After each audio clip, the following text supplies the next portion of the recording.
The Academy of Unity hung in the black sea of space like a suspended dream, a colossal ring of glass and light orbiting a white-blue star. Inside its shimmering walls, the voices of 100 species blended together, chittering, rumbling, singing, whispering, a choir of life that had somehow survived a universe long enough to learn. For the humans, it was still a miracle to be there at all. Lyra Dane, 19 years old and freshly arrived from Earth's colony at Soulgate, stood on the moving walkway that carried students toward the central lecture hall. The hallway's ceiling opened into the void, protected only by transparent fields. Above her, the light of Caladro streamed like liquid silver across the stars. Around her walked beings of every imaginable shape, insectoid scholars from Chitter Prime clicking through translator cuffs, amorphous Thalen blobs drifting gently in their fluid pods, even tall crystalline beings whose limbs caught the light and scattered rainbows. And then there were the humans, just 5 of them. They were easy to spot. Flesh instead of chitin, eyes instead of lenses, voices that carried a weight no translator could soften. Lyra had noticed the glances they got. Curious, cautious, sometimes even afraid. Humanity was new to this grand experiment of peace. Barely a century had passed since the Solar Accord had opened Earth to the stars, and even now, the galaxy wasn't sure if humanity belonged among them. Today's lecture wasn't helping. The monsters of history, Jace muttered beside her, reading from the glowing schedule on his wristband. That's comforting. Probably another history of war session, Lyra said, trying to sound calm. Every species has a dark past. Yeah, he replied, but only one of them used to eat itself alive with nuclear fire. She didn't answer. There was nothing to say. The walkway ended before an enormous archway that led into the hall of 1,000 worlds. The ceiling stretched so high it could have swallowed a starship. Seats and hovering platforms spiraled upward in tiers, accommodating every kind of anatomy: claws, tentacles, vapor clouds, and carbon-based bipeds alike. At the center of it all floated a figure of living crystal, tall, angular, radiant. Professor Alrin. The alien teacher was one of the elder races, born when stars still burned close to the core. His body refracted the light of Caladros into a spectrum of colors that danced across the walls. He was older than humanity's recorded history and spoke with the patience of galaxies. When Alrin raised his arms, the hall fell silent. Students of Unity. His voice resonated through 1,000 translators, each tone perfectly calm. Today we speak not of heroes, but of monsters. Holograms flared to life above him. Entire worlds burning in silence. Planets cracked under orbital bombardment. Oceans boiled into steam. Cities vanished beneath storms of plasma fire.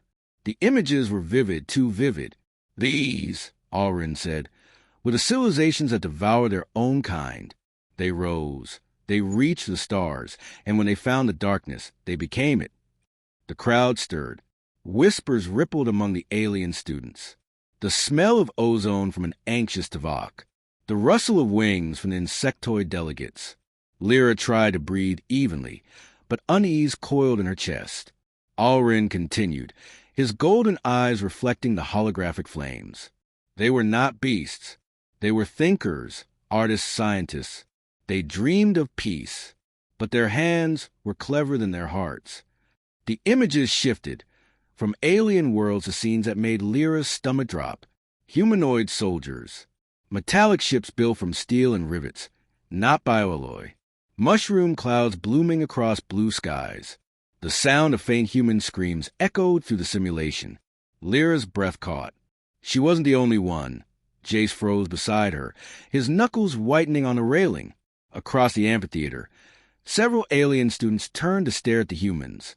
These monsters, Alrin went on, spread faster than any known species. They fought themselves for control of their homeworld. They poisoned their skies, burned their seas, and built weapons that could kill a sun. They called their madness progress. Lyra's pulse thundered in her ears. No, she thought. No, that can't be us. But the ruins on the hologram. She knew them. The curved skyline of old London, the outline of Manhattan, the shattered domes of Moscow. These weren't alien worlds. This was Earth. Alrin paused, as if weighing his next words. For ages, the galaxy thought this world a myth, a place so violent it destroyed itself. Its name, he said quietly, was Terra. The word fell like a bomb. The whispers became an uproar. The alien students exchanged fearful looks. Some glanced at the human section, antennae twitching, voices trembling through translators. "Terra?" one hissed. "The destroyers?" said another. "I thought they were gone." Lyra's hands trembled. She could feel every stare on her skin like heat. Alrin continued, his voice low but firm.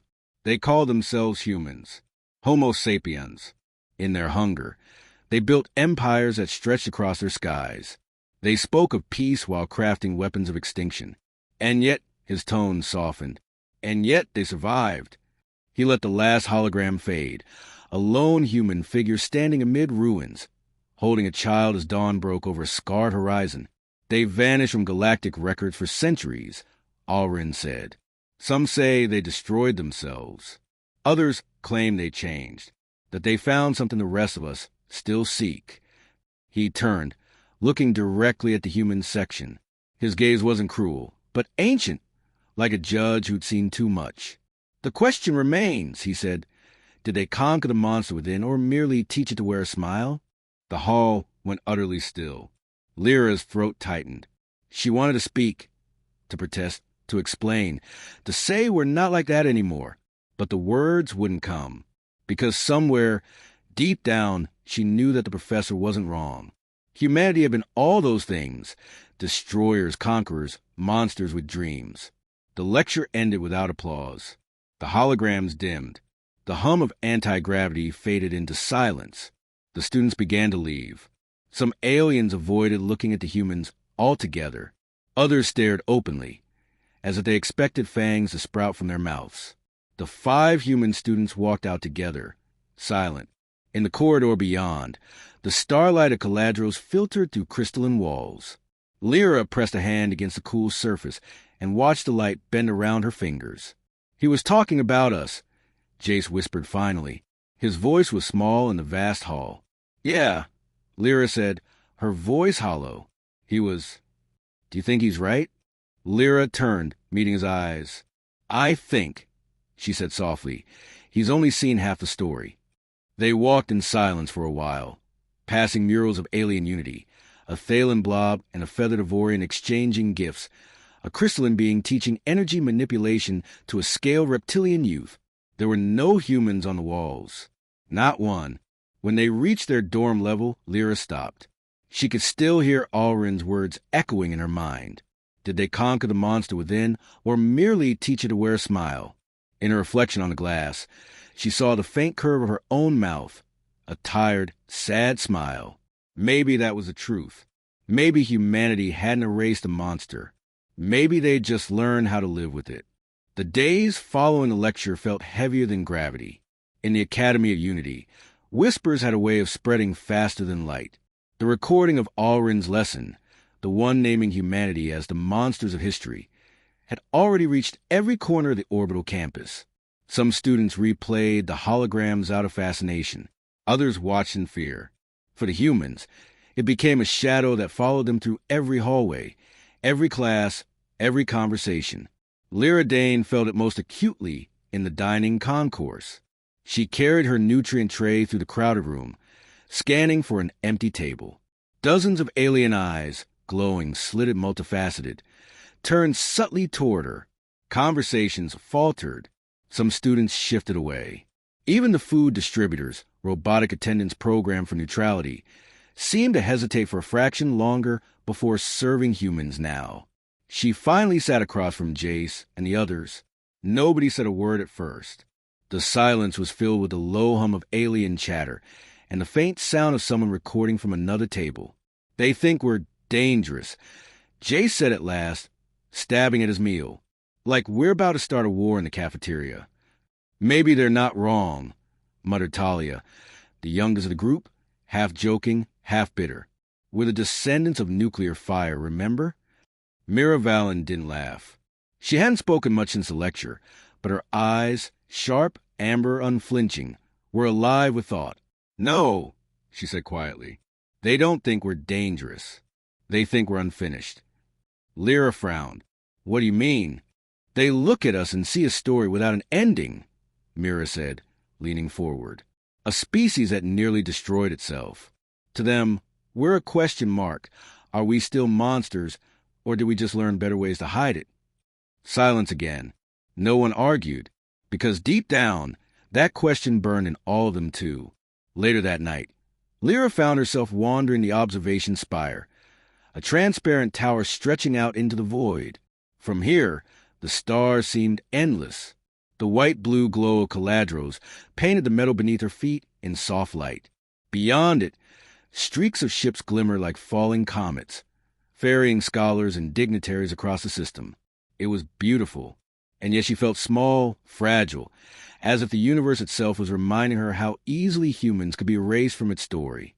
She tapped open her wrist console and pulled up the Galactic Archive feed. A search bar blinked patiently. She typed, "Humanity Historical Record." Thousands of entries appeared, most written by alien historians.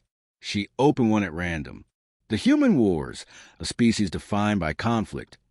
From their earliest tribal eras to their unification under the Soul Accord, the humans displayed unmatched adaptability and aggression. Their wars reshaped continents. Their science bent nature itself to serve destruction. Though they have since joined the Council of Worlds, their past remains a cautionary tale of how intelligence, without restraint, leads to annihilation. Lyra scrolled, heart sinking.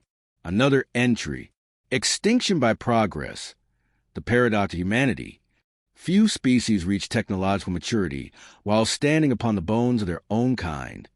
It didn't matter that the last 100 years had been peaceful.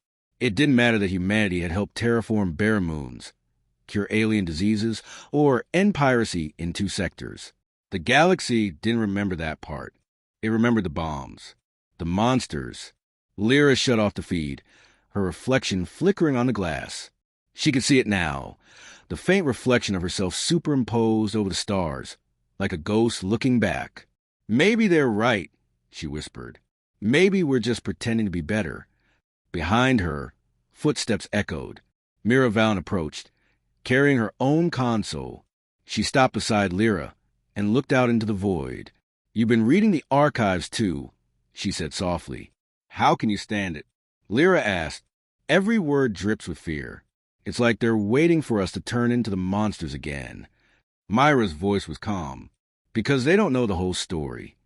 She tapped her console, projecting a new set of records into the air, holograms that glowed like pale ghosts. Unlike the others, these were not public. They were sealed under restricted access, hidden deep in the Council's vaults. "What is this?" Lyra asked. "Footage from the siege of Xandros." Mira said, 2 centuries ago. A human fleet fought there, not to conquer, but to save. The hologram came alive. Human ships forming a defensive wall around a dying alien world, shielding it from solar flares with their own hulls. Pilots burned alive in their cockpits to keep the planetary shield generators active. Entire carriers fell, and yet the planet survived. "This wasn't in any of the official records," Lyra whispered. "Exactly," Mira said, "because it doesn't fit the narrative. The galaxy remembers our wars, not our mercy." She swiped again. Another image, a human doctor treating alien children after a plague, her face hollow with exhaustion, but smiling as she worked. Another, engineers from Earth rebuilding a collapsed alien ecosystem. And another, a human soldier standing shoulder to shoulder with crystalline warriors, refusing to retreat even when the line was lost. Lyra's eyes burned. "We've always been both," she said. "The monster and the savior." Mira nodded. "That's why they fear us. Not because we're cruel, but because we remind them what they could become if they ever stop pretending to be perfect." The 2 stood in silence for a long while, watching the stars shift outside. Somewhere beyond those lights, humanity's home still turned, the blue world that had once burned itself nearly to ash. Finally, Lyra asked, "What are you going to do with all this?" Mira turned toward her, a faint, defiant smile touching her lips. "Our symposium is next week, remember? Every species is presenting a lecture on moral evolution." She paused. "I think it's time we told the galaxy our version of the story." Lyra blinked. "You're going to speak about humanity? After what he said?" especially after what he said. Mira replied, "They've studied our sins long enough. It's time they heard about our redemption." Lyra felt something shift inside her, not pride exactly, but a quiet, stubborn hope, the kind that humans had always carried, even when surrounded by ruins. She looked back at the stars and whispered, "Then let's remind them who we are." Mira smiled faintly. "Not monsters." "No," Lyra said, "just survivors who refuse to stay that way." The star collaterals flared outside the glass, bright, blinding, alive. For the first time in days, Lyra didn't flinch from the light, because for all its history, for all its pain, humanity's story wasn't over. It was still being written, and this time they would be the ones holding the pen. The lecture amphitheater was filled beyond capacity when the symposium began. Students, scholars, and observers from the galactic networks gathered to witness it. Even the elder ambassadors in the council attended, their hovering forms wrapped in shimmering veils of authority. Alrin stood at the center, crystalline form gleaming under the star's light. "Today," he intoned, "each species will answer one question. What did you learn from your own darkness?" The first to speak were the Avorians, bird-like beings of radiant feathers and melodic voices. They spoke proudly of how they had transcended violence through collective thought. The audience applauded. Then came the Thalen, the liquid beings, who recited a poetic tale of dissolving individuality to escape greed. Another round of applause. One by one, the species presented their carefully crafted narratives, sanitized, polished, safe. And then came the humans. The amphitheater dimmed. A subtle tension rippled through the crowd. Whispers filled the air. Mira Valen led the group to the podium.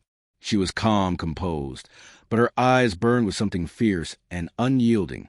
Lyra, Jace, and the others stood behind her, silent but steadfast. Alrin's golden gaze fixed on them. "The children of Terra," he said softly. "Will you defend your kind?" Myra's voice was steady. "We won't defend, Professor. We'll remember." She raised a hand, and the holographic feed ignited above them. Not the one from Alrin's archives, but something different. The images were raw, unfiltered, taken from humanity's own records. Explosions over Hiroshima, burning jungles of the world wars, smoke rising from shattered cities. The audience recoiled. A few gasped. Some turned away. Myra's voice didn't waver. "This is what we were. The galaxy calls us monsters, and perhaps it's right. We tore our world apart. We burned our skies. We made fear into faith and death into progress." Her eyes swept the hall. But look closer. The images shifted. Soldiers carrying wounded enemies to safety. Scientists curing diseases even as bombs fell. Strangers forming human chains to save each other during floods, earthquakes, wars. "We were monsters who learned guilt," she said softly. "And guilt is the seed of empathy." A hush spread.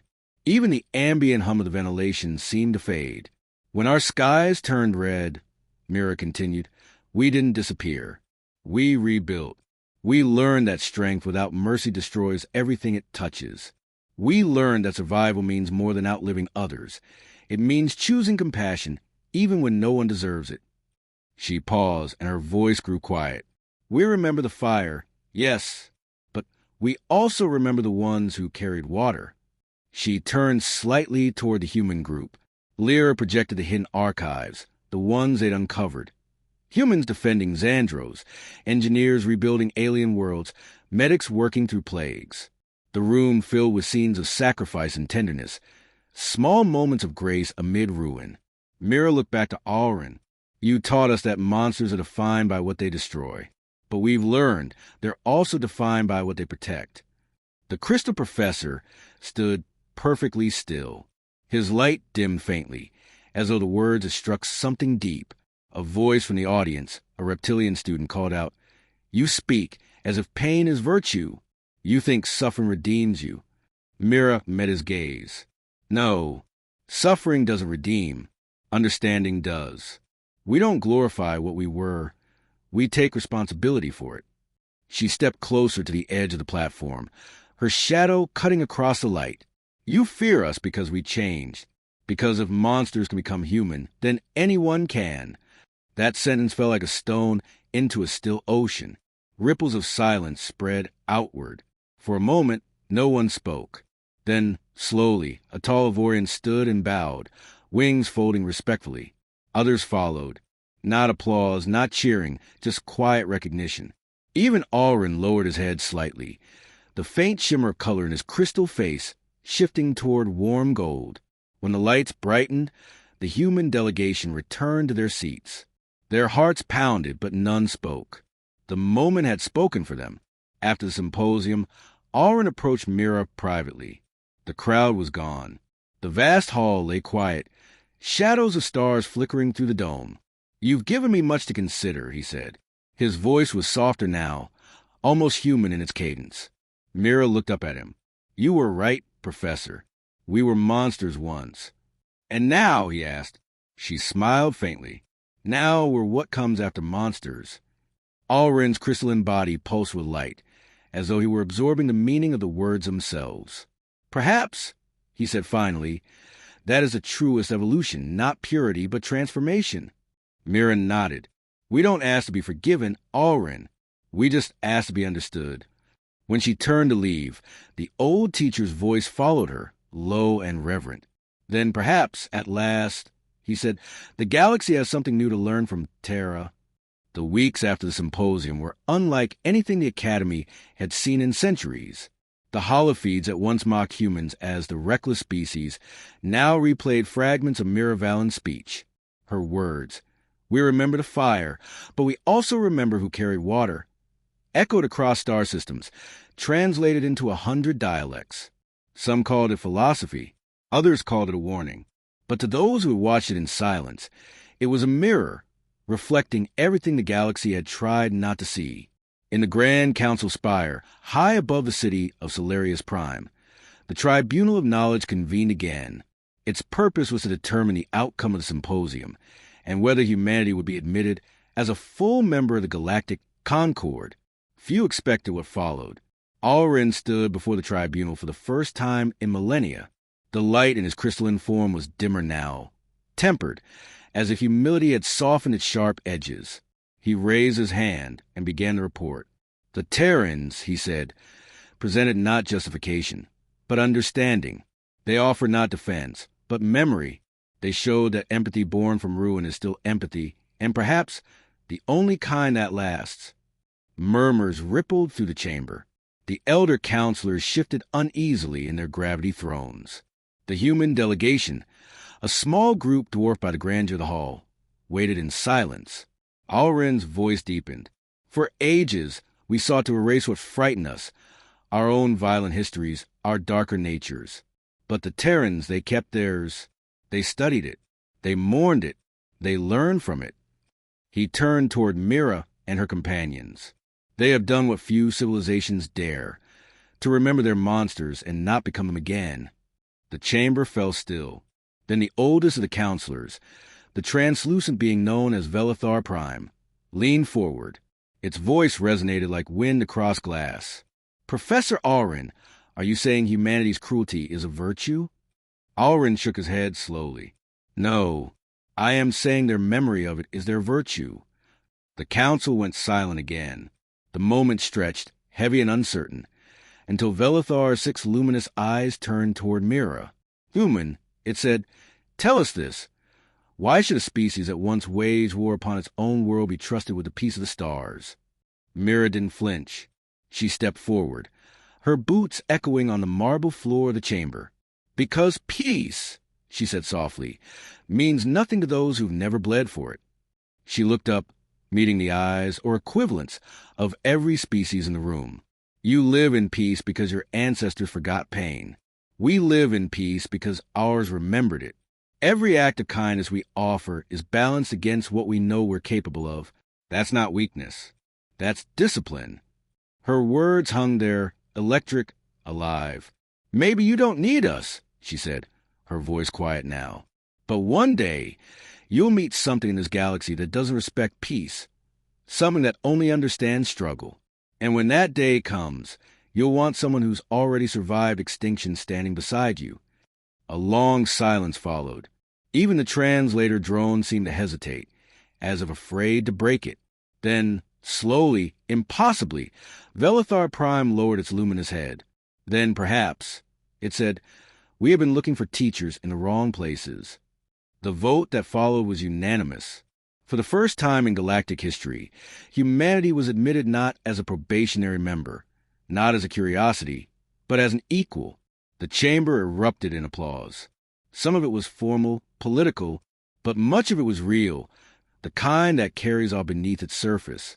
That night, beneath the aurora domes of Solarius Prime, the human students stood together looking up at the endless spread of alien stars. Lyra whispered, "We actually did it." Jace grinned. "We didn't win, Lyra. We were understood. That's rarer." Mira smiled faintly, the light of distant constellations glinting in her eyes. "No," she said quietly. "We were remembered." A soft sound drew their attention, the crystalline chime of Alrin's voice. The professor approached, his form glowing with gentle amber tones. "You've changed the way this galaxy thinks," he said. "Once, I taught about monsters. Now, I will teach about the ones who learn to tame themselves." Mira bowed her head. "And we'll keep learning, too. We always do." Alrin looked skyward. "Do you think your kind will ever stop remembering the fire?" Myra's answer was simple. "Not until every world that burns has someone to carry water." The professor smiled, or at least made the closest crystalline equivalent. "Then perhaps the galaxy is in good hands." Centuries later, historians would mark that day as the beginning of the era of reflection, a time when every world began to look inward, to question what it had forgotten in the pursuit of peace. But in the legends that survived, there was a simpler name for it, the day the galaxy learned what humanity meant. And somewhere, across the quiet span of stars, the memory of that moment still burned, not as a flame of destruction, but as a light that never forgot its shadow.